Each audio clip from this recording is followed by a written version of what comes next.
Hello, welcome to the ambition of study life. Ambition of study life में आपका स्वागत है। तो शुरू करते हैं आज की डेली करंट अफेयर्स 6 फरवरी 2026 के। तो कल की करंट अफेयर्स का जो क्वेश्चन था वो था आपका, किसने गहरे समुद्र की तलछट से दुर्लभ पृथ्वी खनिजों को सफलतापूर्वक पुनः प्राप्त कर लिया है? चीन, जापान, फ्रांस और भारत। तो हाल ही में गहरे समुद्र की तलछटों से दुर्लभ पृथ्वी खनिजों को जो वापस से खोजा है वो है जापान। तो जापान ने 2 फरवरी 2026 को प्रशांत महासागर में लगभग 6000 मीटर की रिकॉर्ड गहराई से दुर्लभ पृथ्वी खनिजों को सफलतापूर्वक निकालकर एक ऐतिहासिक सफलता हासिल की है। ये परीक्षण मिनोमितो-ऋशिमा द्वीप के पास चिक्यू नामक खोजी पोत से यूज करके इसको प्राप्त किया है। क्वेश्चन नंबर 1, तो पंजाब नेशनल बैंक ने किसके साथ साझेदारी करके भारत का आरआरबी का पहला ब्रांडेड रुपए क्रेडिट कार्ड लॉन्च किया? तो त्रिपुरा ग्रामीण बैंक, उड़ीसा ग्रामीण बैंक, राजस्थान ग्रामीण बैंक या कर्नाटक ग्रामीण बैंक। तो हाल ही में पंजाब नेशनल बैंक ने आरआरबी का पहला को ब्रांडेड रुपए क्रेडिट कार्ड त्रिपुरा ग्रामीण बैंक के साथ मिलकर लॉन्च किया है। तो त्रिपुरा ग्रामीण बैंक ने अपने प्रायोजक पंजाब नेशनल बैंक के साथ सहयोग से एक को ब्रांडेड रुपए कार्ड लॉन्च किया है। टीजीबी भारत का पहला क्षेत्रीय ग्रामीण बैंक बन गया, जो पीएनबी द्वारा प्रायोजित 8 आरआरबी में से पहला बैंक जो सह ब्रांडेड क्रेडिट कार्ड लॉन्च करेगा। इसके अलावा ये रुपए नेटवर्क पर संचालित है और सुरक्षित और व्यापक रूप से स्वीकृत लेन देन के लिए सुनिश्चित करता है। इसके अलावा बात करें, त्रिपुरा ग्रामीण बैंक एक क्षेत्रीय ग्रामीण बैंक है जिसकी स्थापना 21 दिसंबर 1976 को हुई थी। इसके अलावा अगर बात करें, त्रिपुरा ग्रामीण बैंक ने हाल ही में भारत की पहली पूर्णतः सौर ऊर्जा से संचालित मोबाइल वैन एटीएम वैन भी शुरू की। यह वैन जुलाई 2023 में शुरू की गई थी, जबकि जनवरी 2026 में इसे स्कॉच सिल्वर अवार्ड से सम्मानित किया गया। त्रिपुरा ग्रामीण बैंक के जो अध्यक्ष है वो हैं श्री सतेंद्र सिंह। कौन है? श्री सतेंद्र सिंह। जबकि अगर आप बात करें, त्रिपुरा के जो राज्यपाल है वो है नल्लू इंद्रराज रेड्डी। इसके अलावा त्रिपुरा ग्रामीण बैंक में स्वामित्व की बात करें तो भारत सरकार का 50%, पंजाब नेशनल का 35% और त्रिपुरा सरकार का 15% है। इसके अलावा पीएनबी के द्वारा जो 8 आरआरबी संचालित है उनके नाम देख लीजिए: पंजाब ग्रामीण बैंक, हिमाचल प्रदेश ग्रामीण बैंक, सर्व हरियाणा ग्रामीण बैंक, दक्षिण बिहार ग्रामीण बैंक, असम ग्रामीण बैंक, त्रिपुरा ग्रामीण बैंक, J&K ग्रामीण बैंक, इसके अलावा छत्तीसगढ़ राज्य ग्रामीण बैंक। क्वेश्चन नंबर 2, मणिपुर के मुख्यमंत्री के रूप में पदभार ग्रहण किसने किया? Most important question of the current affairs, यानी कि मणिपुर के मुख्यमंत्री के रूप में किसने पदभार ग्रहण किया है? युमनाम खेमचंद सिंह, अजय कुमार भल्ला, वीरेंद्र सिंह और विनय टोंसे। तो किसने किया है? युमनाम खेमचंद सिंह ने आपके मणिपुर के नए मुख्यमंत्री के रूप में पदभार ग्रहण किया है। हाल ही में 1 साल के राष्ट्रपति शासन के बाद मणिपुर के नए मुख्यमंत्री बने युमनाम खेमचंद सिंह। तो ये है आपके युमनाम खेमचंद सिंह। तो युमनाम खेमचंद सिंह को 3 फरवरी 2026 को मणिपुर में भाजपा विधायक दल के नेता के रूप में चुना गया, जिससे उनके मुख्यमंत्री मार्ग का बनने का मार्ग प्रशस्त हुआ। युमनाम खेमचंद सिंह मणिपुर के 13वें मुख्यमंत्री बनने जा रहे हैं, जो वीरेंद्र सिंह का स्थान लेंगे। 1 साल के केंद्रीय शासन के अधीन रहने के बाद राज्य का नेतृत्व करेंगे। यह निर्णय राष्ट्रपति शासन के 1 वर्ष से पहले आया था, जो पूर्व मुख्यमंत्री एन वीरेंद्र सिंह के 9 फरवरी 2025 के इस्तीफे के बाद शुरू हुआ था। मणिपुर विधानसभा में 60 सीटें हैं। भाजपा के पास 37 विधायक, 32 उनके हैं और जनता दल यूनाइटेड के 5 सदस्य हैं। युमनाम खेमचंद सिंह के बारे में जाने तो ये 62 वर्ष के हैं। इम्फाल पश्चिम की सिंगजामई विधानसभा क्षेत्र से आते हैं और इन्होंने मणिपुर विधानसभा के अध्यक्ष के रूप में 2017 से 22 के रूप में कार्य किया। वीरेंद्र सिंह के दूसरे कार्यकाल में 2022 से लेकर 2025 तक कैबिनेट मंत्री रहे। दिसंबर 2025 में ग्लोबल ट्रेडिशन ताइक्वांडो फेडरेशन से पारंपरिक ताइक्वांडो में 5वीं डैन बेल्ट पाने वाले पहले भारतीय भी बने। इसके अलावा अगर बात करें, मणिपुर की पहली महिला उप मुख्यमंत्री भी चुनी गई, जिनका नाम है नेमचा किपगेन। इसके अलावा अजय कुमार भल्ला यहाँ पर राज्यपाल है। राजधानी इम्फाल हो गई। राष्ट्रीय उद्यान के बारे में बात करें, केबुल लमजाओ। इसके अलावा अगर वन्य जीव की बात करें तो यांगा कोकपी वन्यजीव अभ्यारण्य, सिरोही राष्ट्रीय उद्यान और मणिपुर चिड़ियाघर और फेरन वाइल्ड अभ्यारण्य यहाँ पर है। क्वेश्चन नंबर 3, स्वच्छता पखवाड़ा पुरस्कार 2025 किसने जीता? कांडा बंदरगाह प्राधिकरण, दीव बंदरगाह प्राधिकरण, तूतीकोरिन बंदरगाह प्राधिकरण, इसके अलावा पारादीप बंदरगाह प्राधिकरण।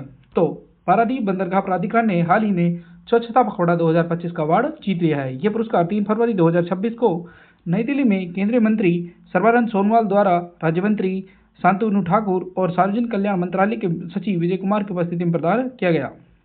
किसको दिया गया? पारादीप बंदरगाह प्राधिकरण के अध्यक्ष PL हरनाथ को। और इसके अलावा ये बंदरगाह सतत बंदरगाह संचालन के क्षेत्र में अग्रणी स्थान पर आ गया है। ये पुरस्कार दिया किसके द्वारा जाता है? बंदरगाह जहाजरानी और जलमार्ग मंत्रालय। किस लिए दिया है? इसलिए दिया है क्योंकि एक पेड़ माँ के नाम 2.0 अभियान के तहत इन्होंने 40,000 पौधे पारादीप समुद्र तट पर लगाए थे। ठीक है। Question number 4, responsible nation index 2026 में भारत की कौन सी रैंक है? 68, 69, 20 और 16।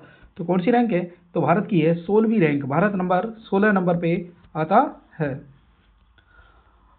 हाल ही में रेस्पॉन्सिबल नेशन इंडेक्स 2026 को वर्ल्ड इंटेलेक्चुअल फाउंडेशन द्वारा जारी किया गया। ये सूचकांक 157 देशों को शामिल करता है और पारंपरिक संकेतों के बजाय जिम्मेदारी, नैतिक शासन और सामुदायिक भलाई के आधार पर वैश्विक नेतृत्व का मूल्यांकन करता है। सिंगापुर पाने वाला पहले नंबर पर रहा। दुनिया के सबसे जिम्मेदार राष्ट्र के रूप में उभरा। शीर्ष 10 में शामिल होने वाला एकमात्र एशिया देश है। स्विट्जरलैंड दूसरे नंबर पे, डेनमार्क तीसरे नंबर पे, अमेरिका 66 और चीन 68वें नंबर पर रहा, जो कि दर्शाता है कि बड़ी अर्थव्यवस्था होने से ही केवल वैश्विक नेतृत्व को सुनिश्चित नहीं किया जा सकता। जबकि लास्ट में नंबर पे रहा सीरिया और 151 नंबर पे रहा यमन। भारत का स्कोर 16वां, पाकिस्तान 90 नंबर पर। क्वेश्चन नंबर 5, रक्षा अनुसंधान और विकास संगठन ने ठोस ईंधन डक्टेड रैमजेट प्रौद्योगिकी का सफल प्रदर्शन कहाँ किया है? आंध्र प्रदेश, केरल, उड़ीसा और राजस्थान। तो कहाँ पर किया है? उड़ीसा में। उड़ीसा में चांदीपुर परीक्षण केंद्र में DRDO के द्वारा ठोस ईंधन डक्टेड रैमजेट प्रौद्योगिकी का सफल परीक्षण किया गया। तो ये आपको बता दिए, रक्षा DRDO ने 3 फरवरी 2026 को उड़ीसा के तट से दूर चांदीपुर स्थित एकीकृत परीक्षण केंद्र से सॉलिड फ्यूल डक्टेड रैमजेट तकनीक का सफल प्रदर्शन किया है। अगर बात करें, ये लंबी दूरी हवा से हवा में मार करने वाली मिसाइल क्षमताओं को मजबूत करती है और विरोधियों के खिलाफ उनकी हवाई युद्ध क्षमता को बढ़ाती है। जनवरी 2026 में कर्तव्य पथ पर 77वें गणतंत्र दिवस परेड में DRDO ने पहली बार लंबी दूरी की एंटी शिप हाइपरसोनिक मिसाइल का भी अनावरण किया। तो इसका मुख्यालय कहाँ पर है? नई दिल्ली में, और इसके अध्यक्ष हैं Sameer V Kamat. Question number 6, भारतीय नौसेना का पहला प्रशिक्षण कक्षा किस देश के फुकेत गहरे समुद्र बंदरगाह पर पहुंचा? लाओस, थाईलैंड, कंबोडिया और वियतनाम। तो थाईलैंड के फुकेत बंदरगाह पर पहुंचा भारतीय नौसेना का पहला दस्ता। तो हाल ही में भारतीय नौसेना का पहला प्रशिक्षण स्क्वाड्रन INS तीर, शार्दुल, सुजाता और सारथी को लेकर दक्षिण पूर्वी एशिया में अपने पहले प्रशिक्षण अभियान के लिए थाईलैंड के फुकेत डीप सी पोर्ट पर पहुंच गया है। और वहां पर ये कर्मी परिचालन तालमेल को बढ़ाने के लिए पेशेवर आदान प्रदान, नेतृत्व संबंधी बातचीत, योग शास्त्र, मैत्रीपूर्ण खेल प्रतियोगिताओं के और पैसेज एक्सरसाइज में भाग लेंगे। क्वेश्चन नंबर 4, चटरगला दर्रा कहाँ स्थित है? मिजोरम, जम्मू कश्मीर, अरुणाचल प्रदेश और मणिपुर। तो कहाँ पर स्थित है? तो ये है जम्मू कश्मीर के अंदर चटरगला दर्रा। तो चटरगला दर्रा के वाली रोड के ऊपर हाल ही में बहुत ज़्यादा बर्फबारी जम गई थी। इन्हें JCB की मदद से हटाया गया। तो सीमा सड़क संगठन ने जम्मू और कश्मीर में भदेरवा चटरगला अक्ष पर 10,500 फीट की ऊंचाई पर स्थित चटरगला दर्रे पर परियोजना संपर्क के तहत सफलतापूर्वक एक ऊंचाई वाले बचाव कार्य और सड़क बहाली अभियान चलाया। लगभग 38 किलोमीटर लंबी सड़क पर 6 से 8 फीट बर्फ ढकी हुई थी, जिसे साफ कर दिया गया। 25 जनवरी 2026 को शाम तक मार्ग को फिर से खोल दिया गया। इसके अलावा BRO का आदर्श वाक्य है सर्वना सर्वम साध्यम। इसके अलावा लेफ्टिनेंट जनरल हरपाल सिंह को जनवरी 2026 में BRO का नया महानिदेशक भी घोषित किया गया। क्वेश्चन नंबर 8, भारतीय साइबर राजमार्ग कंपनी प्रबंधन लिमिटेड ने राजमार्ग परिचालन में सुरक्षा को मजबूत करने के लिए किस संस्था के साथ एक समझौता ज्ञापन पर हस्ताक्षर किए? राष्ट्रीय फोरेंसिक विज्ञान विश्वविद्यालय, केंद्रीय फोरेंसिक विज्ञान प्रयोगशाला, भारतीय प्रौद्योगिकी संस्थान कानपुर, इसके अलावा भारतीय सांख्यिकी संस्थान। तो किसके साथ? राष्ट्रीय फोरेंसिक विज्ञान विश्वविद्यालय के साथ ये समझौता ज्ञापन हस्ताक्षर साइन किए गए। तो IHMCL और NFSU ने राष्ट्रीय राजमार्ग संचालन में साइबर सुरक्षा को मजबूत करने के लिए समझौता ज्ञापन पर हस्ताक्षर किए। भारतीय राजमार्ग प्राधिकरण के अंतर्गत आने वाली Indian highways management company limited ने राष्ट्रीय फोरेंसिक विज्ञान विश्वविद्यालय के साथ समझौता ज्ञापन पर MOU साइन करे। इस समझौता ज्ञापन का उद्देश्य देश भर में राष्ट्रीय राजमार्ग संचालन में साइबर सुरक्षा और डेटा संरक्षण को मजबूत बनाना है। Question number 7, Luxura metal credit card किस बैंक द्वारा लॉन्च किया गया? PNB, SBI, HDFC या ICICI? तो किसके द्वारा? PNB बैंक के द्वारा ये लॉन्च किया गया। तो पंजाब नेशनल बैंक ने एक प्रमुख सार्वजनिक क्षेत्र का बैंक ने उच्च निवल मूल्य जीवन शैली को महत्व देने वाले ग्राहकों को लक्षित करते हुए वीजा इन्फिनिट प्लेटफॉर्म पर लक्जुरा मेटल क्रेडिट कार्ड लॉन्च किया है। इस कार्ड के लिए 4,999 रुपये GST के शुल्क के साथ वार्षिक शुल्क भी देना होगा और 24 घंटे साथ वीजा कंज्यूमर सेवाएं मिलेगी। इसकी स्थापना PNB बैंक की स्थापना 1894 में की गई थी। मुख्यालय नई दिल्ली, भारत। इसके प्रबंध निदेशक और CEO है अशोक चंद्रा और टैगलाइन है वह नाम जिस पर आप भरोसा कर सकते हैं। Question number 10, Vulcan D Fuego ज्वालामुखी हाल ही में सक्रिय हुआ, ये किस देश में है? जापान, ग्वाटेमाला, घाना और इटली। तो किस देश में है? ग्वाटेमाला में। ग्वाटेमाला का एक वोल्कन डी फ्यूगो जो मध्य अमेरिका में सबसे सक्रिय ज्वालामुखियों में से एक है, वह जनवरी 2026 में नाटकीय विस्फोट किया गया जो फरवरी की शुरुआत में और भी तीव्र हो गया।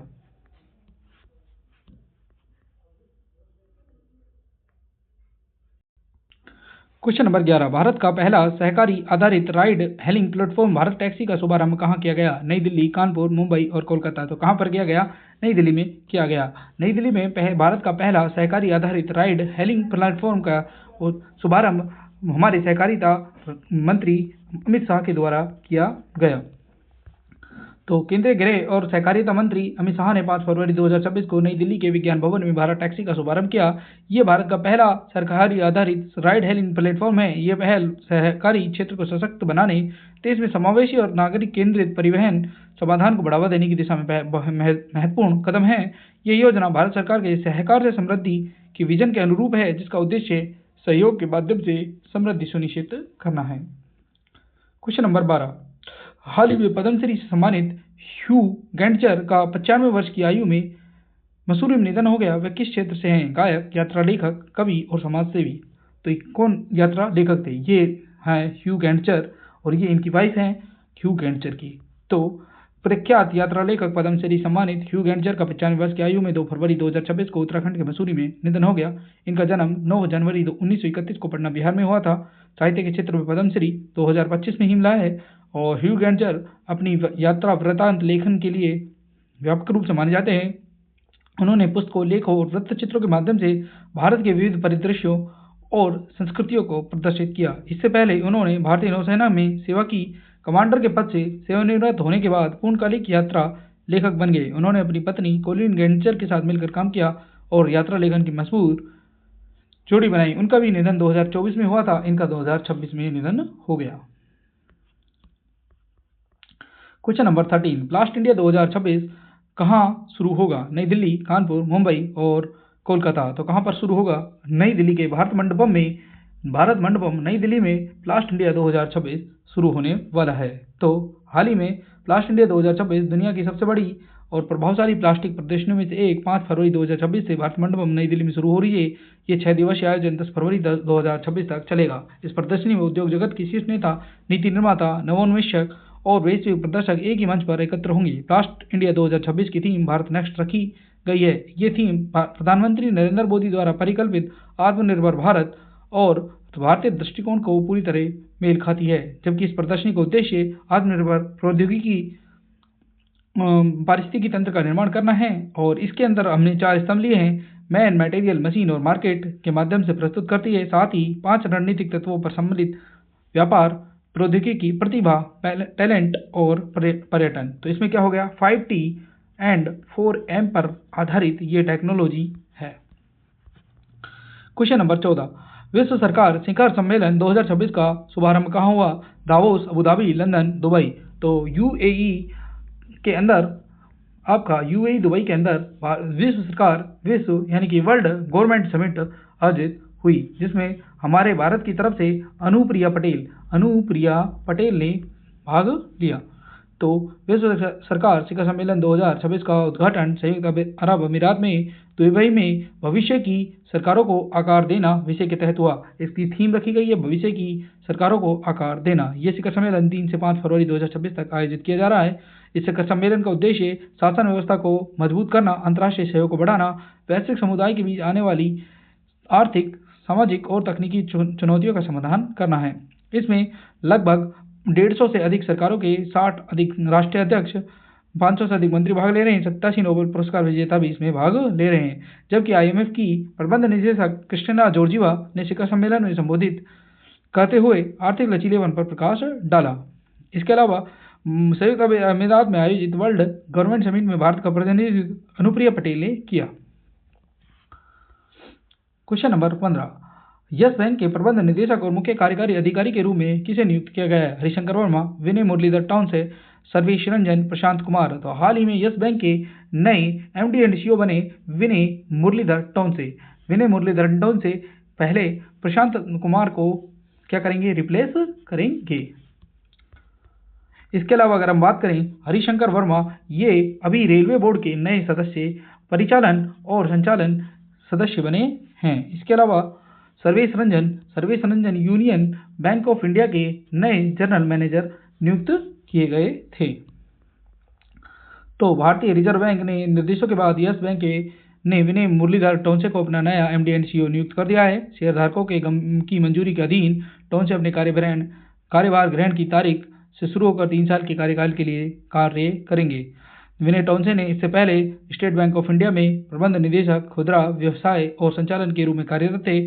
उन्होंने 30 नवंबर 2025 को अपना पद छोड़ दिया। ये नियुक्ति प्रशांत कुमार के विस्तारित कार्यकाल की समाप्ति के बाद हुई है। स्थापना यस बैंक की 2004 में हुई। मुंबई, महाराष्ट्र में इनका मुख्यालय है, जबकि इनकी टैगलाइन है लाइफ को अमीर बनाओ। क्या है? लाइफ को अमीर बनाओ। आज का प्रश्न है आपको, जिसका कमेंट में आंसर देना है। 16 वर्ष की कम उम्र के बच्चों के लिए सोशल मीडिया पर प्रतिबंध लगाने वाला पहला यूरोपीय देश कौन सा बन गया है? स्पेन, इंग्लैंड, फ्रांस और जर्मनी। इसका आंसर आप कमेंट बॉक्स में हमें कमेंट करके बताएंगे। तो ये थी आज की करंट अफेयर्स। आई होप आपको अच्छी लगी होगी। तब तक के लिए चैनल को लाइक करें, सब्सक्राइब करें और शेयर करें। तब तक मिलते हैं अपन नेक्स्ट वीडियो में।